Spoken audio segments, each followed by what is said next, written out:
ಎಲ್ರಿಗೂ ನನ್ನ ನಮಸ್ಕಾರಗಳು. ವೇದವಾಸ ವೈಬ್ಸ್ ಚಾನಲ್ಗೆ ಸ್ವಾಗತ ಸುಸ್ವಾಗತ. ಇವತ್ತೇನು ವಿಶೇಷ ಅಂತಂದ್ರೆ ಆ್ಯಸ್ ಯೂಶುವಲ್ ರೂಟೀನ್ ರೀ, ಆದರೂ ಒಂದು ವಿಶೇಷತೆ ಇದ್ದೇ ಇರ್ತದೆ. ಅದಕ್ಕಿಂತ ಮುಂಚೆ ನಿನ್ನೆ ಒಂದೆರಡು ಕಮೆಂಟ್ಸ್ ಇದ್ದು ನನಗೆ ಬಹಳ ಇಷ್ಟ. ಅದು ಆ ಕಮೆಂಟ್ಸ್ಗೆ ನನಗೆ ತಿಳಿದಷ್ಟು ಆನ್ಸರ್ ಮಾಡಲಿಕ್ಕೆ ಪ್ರಯತ್ನ ಮಾಡ್ತೀನಿ ರೀ. ಮತ್ತು ಶ್ರಾವಣ ಮಾಸದೊಳಗೆ ದೀಪಾವಳಿ ಒಳಗೆ ಎಲ್ಲ ನಾವು ಲಕ್ಷ್ಮೀ ಪೂಜೆ ಮಾಡ್ತೀವಿ. ಆದರೂ ಆಷಾಢ ಮಾಸದೊಳಗೆ ನೀವು ಹೇಳಿರಿ, ಬೇರೆಯವರು ಹೇಳೋದನ್ನ ಕೇಳೀನಿ, ಅದ್ರ ವಿಶೇಷತೆ ಏನರ ಗೊತ್ತಿದ್ರೆ ಹೇಳ್ರಿ ಅಂತ ಹೇಳಿರಿ. ಅದಕ್ಕೆ ನಂಗೆ ಗೊತ್ತಿದ್ದಷ್ಟು ನಿಮ್ಮ ಜೊತೆ ಶೇರ್ ಮಾಡ್ಕೋತೀನಿ. ನೋಡ್ರಿ, ಲಕ್ಷ್ಮೀ ದೇವಿಯನ್ನು ಕಮಲದ ಹೂವಿನಿಂದ ಅಥವಾ ಕಮಲದೊಳಗೆ ರಂಗೋಲಿ ಹಾಕಿನೇ ಯಾಕೆ ಪೂಜಿಸ್ತಾರೆ ನೋಡ್ರಿ. ದೇವತೆಗಳು ಮತ್ತು ರಾಕ್ಷಸರು ಅಮೃತಕ್ಕಾಗಿ ಕ್ಷೀರಸಾಗರವನ್ನು ಮಂಥನ ಮಾಡುತ್ತಿದ್ದಾಗ ಲಕ್ಷ್ಮೀದೇವಿಯು ಕೈಯಲ್ಲಿ ಅಪಾರ ಬೆಳಕಿನಿಂದ ಅರಳಿದ ಕಮಲದ ಹೂವನ್ನು ಹಿಡಿದುಕೊಂಡು ದೊಡ್ಡ ಕಮಲದ ಹೂವಿನ ಮೇಲೆ ಕುಳಿತಳು. ಅದಕ್ಕಾಗಿಯೇ ಲಕ್ಷ್ಮೀದೇವಿಯನ್ನು ಪದ್ಮಪ್ರಿಯ ಮತ್ತು ಪದ್ಮಸಾನಿ ಅಂತ ಕರಿತೀವಿ. ಅವಳು ಹುಟ್ಟಿನಿಂದಲೇ ಕಮಲದೊಂದಿಗೆ ಸಂಬಂಧ ಹೊಂದಿದ್ದರಿಂದ ಅದು ಲಕ್ಷ್ಮೀದೇವಿಗೆ ತುಂಬ ಪ್ರಿಯವಾದದ್ದು. ಪ್ರತಿಯೊಬ್ಬರೂ ಪ್ರತಿದಿನ ಲಕ್ಷ್ಮೀದೇವಿಗೆ ಕಮಲದ ಹೂಗಳನ್ನು ತಂದು ಪೂಜಿಸಲು ಸಾಧ್ಯವಾಗದೇ ಇರಬಹುದು. ಆದರೂ ಕೆಲವೊಂದು ದಿವಸ ಎಲ್ಲರ ಸಿಕ್ಕು ಅಂದ್ರೆ ಒಟ್ಟ ಬಿಡ್ಲಿಕ್ಕೆ ಹೋಗಬಾರ್ದು. ಯಾಕಂದ್ರೆ ಲಕ್ಷ್ಮೀದೇವಿ ಅನುಗ್ರಹ ಆಗಬೇಕಂದ್ರೆ ಕೆಲವೊಂದು ಹೂಗಳಿಗೂ ಅಷ್ಟು ಮಹತ್ವ. ಆ ಹೂವಿನ ಮೇಲೆ ಲಕ್ಷ್ಮೀದೇವಿ ಬಹಳ ಪ್ರೀತಿ ಇರೋದ್ರಿಂದ ಕಮಲದ ಹೂವು ಎಲ್ಲರ ಸಿಕ್ತಂದ್ರೆ ಏರಿಸೋದು. ಕಮಲದ ಹೂವು ಒಣಗಿದ ನಂತರ ಬರುವ ಬೀಜಗಳಿಂದ ತಯಾರಿಸಿದ ಕಮಲದ ಬೀಜಗಳ ಮಾಲೆಯು ಲಕ್ಷ್ಮೀದೇವಿಯ ನಿಜವಾದ ರೂಪವಾಗಿದೆ. ಲಕ್ಷ್ಮಿಯನ್ನು ಕಮಲದ ಬೀಜಗಳ ಮಾಲೆಯಿಂದ ಪೂಜಿಸಿದರೆ ಫಲಿತಾಂಶವು ಕಮಲದ ಹೂಗಳಿಂದ ಲಕ್ಷ್ಮೀದೇವಿಯನ್ನು ನಿರಂತರವಾಗಿ ಪೂಜಿಸುವಂತೆಯೇ ಇರ್ತದೆ. ಕಮಲದ ಬೀಜಗಳು ಮನಸ್ಸನ್ನು ಶಾಂತಗೊಳಿಸುವ ಗುಣವನ್ನು ಹೊಂದಿವೆ. ಲಕ್ಷ್ಮೀ ದೇವತೆ ಚಂಚಲರು, ಒಂದೇ ಸ್ಥಳದಲ್ಲಿ ಉಳಿಯುವುದಿಲ್ಲ. ಆದರೆ ಈ ಹಾರ ಎಲ್ಲಿದ್ದರೂ ದೇವಿಯ ಶಾಶ್ವತ ವಾಸಸ್ಥಾನ ಸ್ಥಾಪನೆ ಆಗ್ತದೆ. ಹೂ ಆದ್ರೆ ಕಮಲದ ಹೂವು ಒಣಗಿ ಹೋಗ್ಬಿಡ್ತದೆ. ಅದೇ ಕಮಲದ ಬೀಜ ಒಣಗಂಗಿಲ್ಲ, ಏನಿಲ್ಲ ಮನೆ ಒಳಗೆ. ಅದಕ್ಕೆ ಕಮಲದ ಬೀಜ ಯಾವಾಗಲೂ ನಾ ಮೊದಲಿನ ವಿಡಿಯೋಸ್ದೊಳಗೆ ಎಲ್ಲ ಹೇಳೀನಿ ನಿಮಗೆ. ಲಕ್ಷ್ಮೀನಾರಾಯಣರ ಪೂಜೆ ಮಾಡಬೇಕಾದ್ರೆ ನಾವು ಕಾಯಿನ್ ಹಾಕಿ ಮಾಡ್ತೀವಲ್ರಿ, ಅದರೊಳಗೆ ಕಮಲದ ಬೀಜ ಒಂದು 5, 7 ಸಿಗ್ತಾವ. ಗ್ರಂಥಿ ಅಂಗಡಿ ಒಳಗೆ ಸಿಗ್ತಾವ್ರಿ. ತಂದು ಹಾಕ್ರಿ. ನಿಮಗೆ ಆದಷ್ಟು ನಾ ಇನ್ನೊಂದು ವಿಡಿಯೋದೊಳಗೆ ತೋರಿಸ್ಲಿಕ್ಕೆ ಪ್ರಯತ್ನ ಮಾಡ್ತೀನಿ. ಕಮಲದ ಬೀಜಗಳನ್ನು ಕುಬೇರ ಬೀಜಗಳು ಅಂತಾನೂ ಕರಿತೀವಿ. ಕಮಲದ ಹೂವಿನ ವಿಶೇಷ ಅಂತಂದ್ರೆ ಅದು ಮಣ್ಣಿನಲ್ಲಿ ಜನಿಸಿದರೂ ಅದಕ್ಕೆ ಅಂಟಿಕೊಳ್ಳದೆ ಸ್ವಚ್ಛವಾಗಿಯೇ ಇರ್ತದೆ. ಅದೇ ರೀತಿ ಈ ಹೂವು ಮನುಷ್ಯನು ಜಗತ್ತಿನಲ್ಲಿ ಬದುಕಬೇಕು ಮತ್ತು ಕೆಟ್ಟ ಗುಣಗಳಿಗೆ ಒಳಗಾಗದೆ ಶುದ್ಧ ಜೀವನವನ್ನು ನಡೆಸಬೇಕು ಅಂತ ಸೂಚಿಸ್ತದೆ. ಲಕ್ಷ್ಮೀ ದೇವತೆ ಯಾರನ್ನು ವರಿಸಿದಳು ಅಂತಂದ್ರೆ ಲಕ್ಷ್ಮೀದೇವಿಯು ಎಲ್ಲರನ್ನೂ ಒಮ್ಮೆ ನೋಡಿದಳು. ಇಂದ್ರನು ದುರಹಂಕಾರಿಯಾಗಿದ್ದನು, ರಾಕ್ಷಸರು ಕ್ರೂರಿಗಳಾಗಿದ್ದರು, ಸೃಷ್ಟಿಗೆ ಬ್ರಹ್ಮನೇ ಕಾರಣನಾಗಿದ್ದನು. ಆದರೆ ವಿಷ್ಣು ಮಾತ್ರ ಶಾಂತ, ನಗುತ್ತಿರುವ ಮತ್ತು ಶಾಂತಿಯುತವಾಗಿ ಕಾಣಿಸಿಕೊಂಡನು. ಲಕ್ಷ್ಮೀದೇವಿಯು ತಕ್ಷಣ ಕಮಲದ ಹೂವಿನಿಂದ ಎದ್ದು ತನ್ನ ಕೈಯಲ್ಲಿದ್ದ ವರಮಾಲೆಯನ್ನು ವಿಷ್ಣುವಿನ ಕುತ್ತಿಗೆಗೆ ಹಾಕಿದಳು. ಅಂದಿನಿಂದ ಅವರು ಲಕ್ಷ್ಮೀ ಮತ್ತು ನಾರಾಯಣರಾದರು. ಅವರು ಸಂಪತ್ತು, ಐಶ್ವರ್ಯ ಮತ್ತು ಸಂತೋಷವನ್ನು ಜಗತ್ತಿಗೆ ನೀಡಲು ಪ್ರಾರಂಭಿಸಿದರು. ಎಷ್ಟು ಖರೆ ನೋಡ್ರಿ. ಅದಕ್ಕೆ ಲಕ್ಷ್ಮೀನಾರಾಯಣರ ಪೂಜೆ, ಬರೀ ಲಕ್ಷ್ಮೀ ಪೂಜೆ ಮಾಡಿದ್ರೆ ಫಲ ಸಿಗಂಗಿಲ್ಲ, ಬರೀ ನಾರಾಯಣರ ಪೂಜೆ ಮಾಡಿದ್ರು ಫಲ ಸಿಗಂಗಿಲ್ಲ. ಅದಕ್ಕೆ ಫೋಟೋ ಆಯ್ತು ಎಲ್ಲ. ನೀ ಶಿವನ ಪೂಜೆ ಮಾಡಿದ್ರು ಬರೀ ಶಿವನ ಪೂಜೆ ಆಗಬಾರ್ದು. ಪಾರ್ವತಿ ಪರಮೇಶ್ವರ ಅಂಥೇಳಿ ಇಬ್ಬರು ಜೋಡಿನೇ ಇದ್ದಾರ್ರಿ. ಅದರ ಸಲುವಾಗಿ ನಾವು ಏನೇ ಪೂಜೆ ಮಾಡಿದ್ರು ಬರೀ ಲಕ್ಷ್ಮೀ ದೇವಿನ ಪೂಜೆ ಮಾಡೋ ಹಂಗಿಲ್ಲ. ಲಕ್ಷ್ಮೀನಾರಾಯಣರ ಪೂಜೆ ಭಾಳ ನಮಗೆ ಶ್ರೇಯಸ್ಸನ್ನು ಕೊಡ್ತದೆ. ತಕ್ಷಣ ನಮಗೆ ರಿಸಲ್ಟು ಬರ್ತದೆ ಅನ್ನೋ ನಂಬಿಕೆನೂ ಭಾಳ ಇಂಪಾರ್ಟೆಂಟ್ ರೀ. ಇವು ಎಲ್ಲ ಕೇಳಿದ್ರೇ ಅನ್ನಿಸ್ತದೆ ಎಷ್ಟೋ ಸತ್ಯವಾದದ್ದು ಅಂತಲೂ ಅನ್ನಿಸ್ತದೆ. ಖರೇನೆ ಕಮಲದ ಬೀಜ ನಮ್ಮ ಮನೆಯೊಳಗೂ ಅವಲ್ರಿ. ಇದರೊಳಗೆ ನಾವು ಏನು ಹೇಳಿದ್ವಲ್ಲ ಹಾಗೇನೆ ಅದ. ನಾವು ಅದು ರಾಡಿ ಒಳಗೆ ಹಾಕಿದ್ರು ಅದಕ್ಕೆ ಏನೂ ಹತ್ತಂಗೆ ಇಲ್ಲರಿ, ಅಷ್ಟು ಸ್ವಚ್ಛವಾಗಿಯೇ ಇರ್ತದೆ. ಅದು ಹಾಗೆ ನಮ್ಮ ಮನಸ್ಸು ಕೂಡ ಇರಬೇಕು. ನಾವು ಯಾರ ಜೊತೆನೇ ಇದ್ದರೂ ಕೂಡ ಎಷ್ಟು ಎಲ್ಲನೂ ನೋಡ್ರಿ ಹೆಂಗೆ ರಿಲೇಟೆಡ್ ನಾವು ಎದಕ್ಕೆ ಹೋಲಿಸಿದ್ರೂ ಅದು ಹೋಲಿಕೆ ಆಗುವಂಥದ್ದು. 4 ಜನ ನಮ್ಮ ಜೊತೆ ಕೆಟ್ಟವರು ಇದ್ದಾರಂದ್ರೆ ಆ ಗುಣಗಳನ್ನು ನಾವು ಕಲ್ತ್ಕೋಬಾರ್ದು. ನಾವಾಗಿ ಇರಬೇಕು. ಅವರಲ್ಲಿಯೂ ಒಳ್ಳೆ ಗುಣಗಳು ಇದ್ದೇ ಇರ್ತಾವ, ಅವನ್ನ ನಾವು ಕಲ್ತ್ಕೊಳ್ಳೋದು. ಹೌದಿಲ್ರಿ? ನೋಡ್ರಿ, ಇವತ್ತಿನ ಮುಂಜಾನೆ ಮಾತು ನೀವು ಕೇಳಿದ ಪ್ರಶ್ನೆಗೆ ಉತ್ತರ ಸಿಕ್ತು ಅಂತ ಅನ್ಕೋತೀನಿ. ಬರೀ ಲಕ್ಷ್ಮೀ ದೇವಿನ ಪೂಜಾ ಯಾಕೆ ಮಾಡಬಾರ್ದು ಮತ್ತು ಲಕ್ಷ್ಮೀ ದೇವಿಯ ಪೂಜಾ ಯಾಕೆ ಇಷ್ಟು ಶ್ರೇಷ್ಠ ಅಂಥೇಳಿ ತಿಳ್ಕೊಂಡ್ರಲ್ಲ.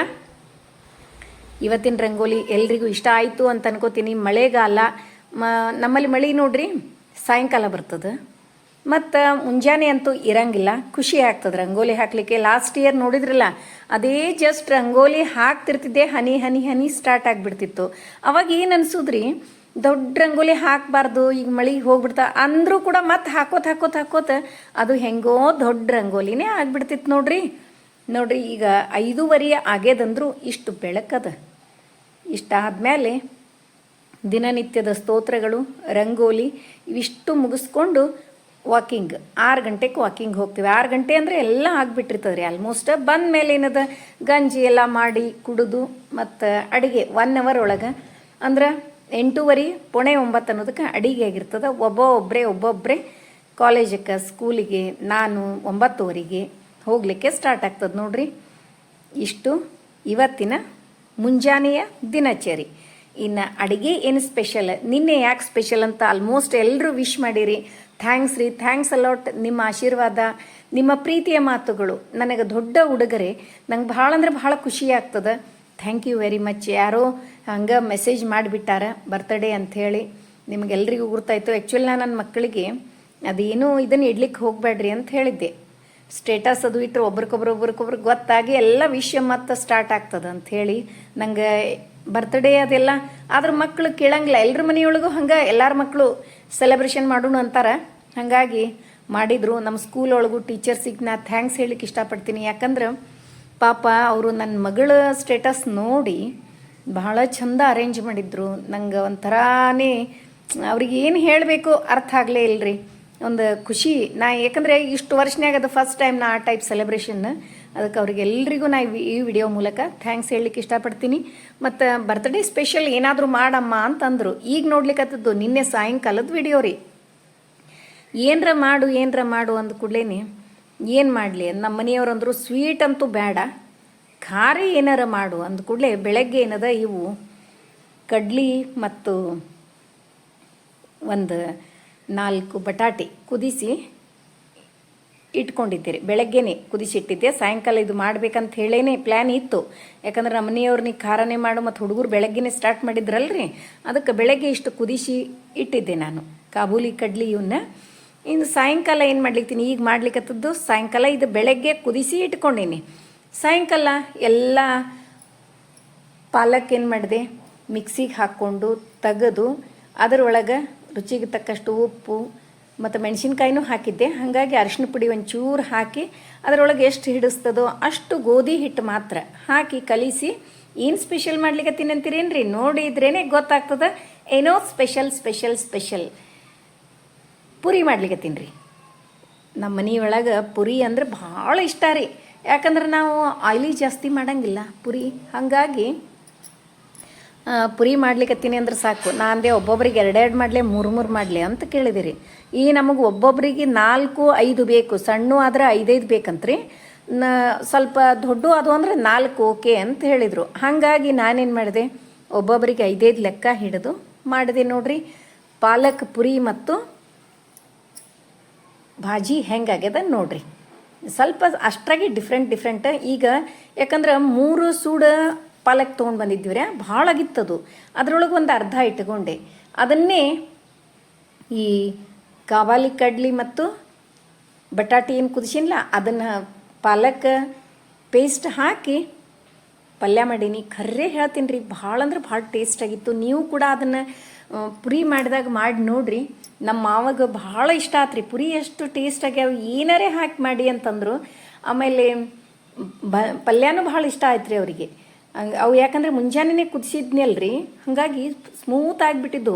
ಅವ್ರಿಗೆ ಹಲ್ಲಿಗೆಲ್ಲ ಏನೂ ತ್ರಾಸ ಆಗಲೇ ಇಲ್ಲ. ಈಗ ನೋಡ್ರಿ ಒಂದು 2-3 ಸ್ಪೂನ್ ಎಣ್ಣೆ, ಜೀರಿಗೆ, ಸಾಸಿವೆ, ಅರಿಶಿನ ಪುಡಿ, ಹಿಂಗು ಎಲ್ಲ ಹಾಕ್ಕೊಂಡು ಅದ್ರ ಒಳಗೆ ಪೇಸ್ಟ್ ಮಾಡಿ ಇಟ್ಕೊಂಡು ಪಾಲಕ್ ಅಷ್ಟು ಹಾಕಿದೆ. ಪಾಲಕ್ ಪೇಸ್ಟ್ ಚೆಂದಾಗಿ ತಾಳಿಸ್ಕೊತೀನಿ. ಇಷ್ಟು ಚೆಂದಾಗಿ ತಾಳಿಸ್ಕೊಂಡು ಇದರೊಳಗೆ ಬೇಯಿಸಿ ಇಟ್ಕೊಂಡ ಬಟಾಟೆ ಮತ್ತು ಕಾಬಾಲಿ ಕಡ್ಲಿ ಹಾಕಿ ಸ್ವಲ್ಪ ನೀರು ಹಾಕಿ ರುಚಿಗೆ ತಕ್ಕಷ್ಟು ಉಪ್ಪು ಮಸಾಲೆ ಪುಡಿ ಹಾಕಿ ಮತ್ತು ಮ್ಯಾಲೆ ಒಂಚೂರು ಕೊತ್ತಂಬರಿ ಹಾಕಿ ಒಂದು 2-3 ಕುದಿಸಿಬಿಟ್ರೆ ಏನು ರುಚಿ ಅಂತೀರಿ. ಖರ್ರಿ ರೀ, ಭಾಳ ಅಂದ್ರೆ ಭಾಳ ಟೇಸ್ಟಾಗಿತ್ತು. ನೀವೇನದ ಇದನ್ನು ಚಪಾತಿಗೂ ಮಾಡಿದ್ರೆ ನಡೀತದ, ಅಷ್ಟು ಟೇಸ್ಟ್ ಆಗ್ತದೆ. ಎಲ್ಲರೂ ಇಷ್ಟಪಡುವಂಥ ಭಾಜಿ ಆಗಿತ್ತು. ನಾನು ಇನ್ನೊಂದು ಸರಿ ಮಾಡ್ತೀನಿ ಅಂತ ಹೇಳೇನಿ. ಪುರಿ ಮಾತ್ರ ಎಲ್ಲರೂ ಇಷ್ಟಪಟ್ಟರು, ಅದಕ್ಕೆ ಇನ್ನೊಂದು ಸರಿ ಬೆಳಗ್ಗೆನೇ ಮಾಡ್ತೀನಿ, ಡಬ್ಬಿಗೆಲ್ಲ ಟಿಫನ್ ತೊಗೊಂಡು ಹೋಗಾಕಂತ್ರಿ ಅಂತ ಹೇಳೀನಿ ನೋಡ್ರಿ. ಈಗ ಫಾಸ್ಟಾಗಿ ಪುರಿ ಮಾಡಿ ತೆಗೆದುಬಿಡ್ಲ್ರೆ. ಈಗ ನಮ್ಮ ಉಮಾ ಗೋಡ್ಕಿಂಡಿ ಅವರ ಹಾಡು ಕೇಳ್ಕೋತ ಪುರಿ ಮಾಡಿದ್ವಿ ಅಂದ್ರೆ ಇನ್ನೂ ಟೇಸ್ಟ್ ಆಗ್ತದೆ, ಹೌದಿಲ್ರಿ? ಆಹಾ ಏನ್ ಸವಿ, ಆಹಾ ಏನ್ ಸವಿ, ಏನ್ ಸವಿ ಹರಿನಾಮ, ಮನಸ್ಸು ತೃಪ್ತಿಯಾಗದು ಪ್ರೇಮ. ದೇವರ ನಾಮಸ್ಮರಣೆ ಮಾಡ್ಕೋತ ಏನೇ ಮಾಡಿದ್ರು ಅಷ್ಟು ಟೇಸ್ಟ ಆಗಿಬಿಡ್ತದೆ ನೋಡ್ರಿ ಅದು, ಹೌದಿಲ್ರಿ? ಅದಕ್ಕೆ ಉಮಾ ಗುಡ್ಕಿಂಡಿ ಅವ್ರದಂತೂ ಇನ್ನೂ ಭಕ್ತಿಪೂರ್ವಕವಾದ ಏನು ಅಷ್ಟು ಚಂದ ಹಾಡ್ತಾರೆ. ಅವ್ರ ಹಾಡು ಕೇಳ್ಕೋತ ದೇವ್ರ ನಾಮಸ್ಮರಣೆ ಮಾಡ್ಕೋತ ಪುರಿ ಭಾಜಿ ಮಾಡಿ ತೆಗೆದ್ಬಿಡ್ರಿ. ಓಡಿ ಬಾರಯ್ಯ ವೈಕುಂಠಪತಿ ನಿನ್ನ ನೋಡುವೆ ಮನದಣಿಯ. ಓಡಿ ಬಾರಯ್ಯ ವೈಕುಂಠಪತಿ ನಿನ್ನ ನೋಡುವೆ ಮನದಣಿಯ. ನೋಡಿ ಮಾತಾಡಿ ಮುದ್ದಾಡಿ ಸಂತೋಷದಿ ಕಾಡಿ ಪೊಗಳುವೆನು ಪರಮ ಪುರುಷ ಹರಿ. ಓಡಿ ಬಾರಯ್ಯ ವೈಕುಂಠಪತಿ ನಿನ್ನ ನೋಡುವೆ ಮನದಣಿಯ. ಕೆಂದವರೇ ಪೂರ್ವ ಪಾದಗಳಿಂದ ರಂಗ ಧಿಮಿ ಧಿಮಿ ಧಿಮಿ ಕೆಂದು ಕುಣಿಯುತ್ತಲೀ. ಅಂದುಗೆ ಕಿರುಗೆಜೆ ನಲಿಯುತ್ತ ಬಾರೋ, ಅಂದುಗೆ ಕಿರುಗೆಜೆ ನಲಿಯುತ್ತ ಬಾರೋ, ಅರವಿಂದ ನಯನನೆ ಬಾರೋ. ಓಡಿ ಬಾರಯ್ಯ ವೈಕುಂಠಪತಿ ನಿನ್ನ ನೋಡುವೆ ಮನದಣಿಯ. ಎಣ್ಣೋರೆ ಗತಿರಸದಧಿಕೃತವೋ ರಂಗ ಅಣ್ಣಯ್ಯ ನಿನಗೆ ಕೊಡುವೆ ಬಾರು.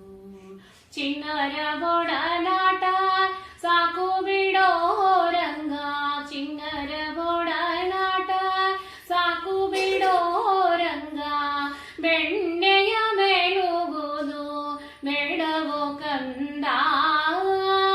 ಓಡಿ ಬಾರಯ್ಯ ವೈಕುಂಠಪತಿ ನಿನ್ನ ನೋಡುವೆ ಮನದಣಿಯ. ಮಂಗಳಾತ್ಮಕ ಕೋಮಲ ಕಾಯ ರಂಗ ಸಂಗೀತ ಲೋಲ ಸಗುಣಶೀಲ. ಮಂಗಳಾತ್ಮಕ ಕೋಮಲ ಕಾಯ ರಂಗ ಸಂಗೀತ ಲೋಲ ಸಗುಣಶೀಲ. ಅಂಗನೀಯರಿಗೆಲ್ಲ ಅತಿ ಪ್ರಿಯನಾದ ಶುಭ, ಅಂಗನೀಯರಿಗೆಲ್ಲ ಅತಿ ಪ್ರಿಯನಾದ ಶುಭ ಮಂಗಳ ಮೂರುತಿ ಪುರಂದರ ವಿಠಲ. ಓಡಿ ಬಾರಯ್ಯ ವೈಕುಂಠಪತಿ ನಿನ್ನ ನೋಡುವೆ ಮನದಣಿಯ. ನೋಡುವೆ ಮನದಣಿಯ. ನೋಡಿದ್ರಲ್ಲ, ಇವತ್ತಿನ ವಿಡಿಯೋ ಎಲ್ರಿಗೂ ಇಷ್ಟ ಆಯಿತು ಅಂತ ಅನ್ಕೋತೀನಿ. 1 ಬೈಟ್ ಟೇಸ್ಟ್ ನೋಡಿ ಹೆಂಗಾಗಿತ್ತು ಅಂತೇಳಿ ಕಮೆಂಟ್ ಮಾಡಿ ತಿಳಿಸೋದು ಮರಿಬೇಡ್ರಿ. ಜನ್ಮದಿನ ಅನ್ನೋದು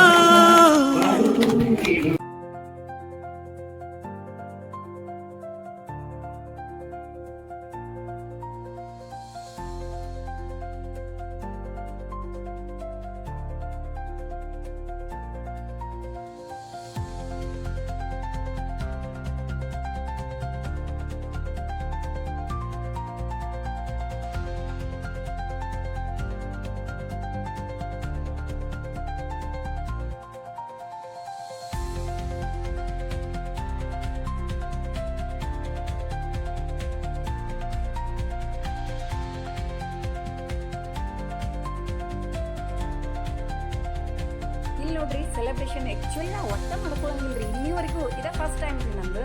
ಆದ್ರೆ ನಮ್ಮ ಟೀಚರ್ಸ್ ಎಲ್ಲ ಅವ್ರು ಹ್ಯಾಪಿಲಿ ನಾವು ಹೋಗೋದಕ್ಕೆ ಸರ್ಪ್ರೈಸ್ ಕೊಟ್ಟರು. ಆದ್ರೇನು ಕೇಕ್ ಕಟ್ ಎಲ್ಲ ನಾವು ಮಾಡಂಗಿಲ್ಲ, ತಿನ್ನಂಗಿಲ್ಲ, ಎಲ್ಲ ಅವ್ರಿಗೆ ಗೊತ್ತು. ಆದ್ರೆ ಅವ್ರ ಖುಷಿಗೆ ನಾವು ಇನ್ನು ತಂದಿರ್ತಾರೆ, ಬ್ಯಾಡ್ರಿ ಇದನ್ನು ಮಾಡಂಗಿಲ್ಲ ಅಂತ ಹೆಂಗೆ ಹೇಳಲಿಕ್ಕೆ ಆಗ್ತದೆ ನೋಡ್ರಿ, ಹೌದಿಲ್ರಿ? ಅವ್ರ ಖುಷಿನೂ ಭಾಳ ಇಂಪಾರ್ಟೆಂಟ್ ಆಗ್ತದೆ. ಹಾಗಾಗಿ ಈ ಟೈಪ್ ನಮ್ಮ ಟೀಚರ್ಸ್ ಎಲ್ಲ ಸೆಲೆಬ್ರೇಷನ್ ಮಾಡ್ಯಾರ ನೋಡ್ರಿ. ಮತ್ತೆ ಮುಂದಿನ ವಿಡಿಯೋದಲ್ಲಿ ಸಿಗೋಣ. ಧನ್ಯವಾದಗಳು. ಅದರೊಳಗೂ ಮಕ್ಕಳ ಜೋಡಿ ಸೆಲೆಬ್ರೇಷನ್ ಮಾಡ್ಕೊಳ್ಳೋದು ಅಂದ್ರೆ ಖರೆ ರೀ ಭಾಳ ಅಂದ್ರೆ ಭಾಳ ಖುಷಿ ಆಗ್ತದೆ.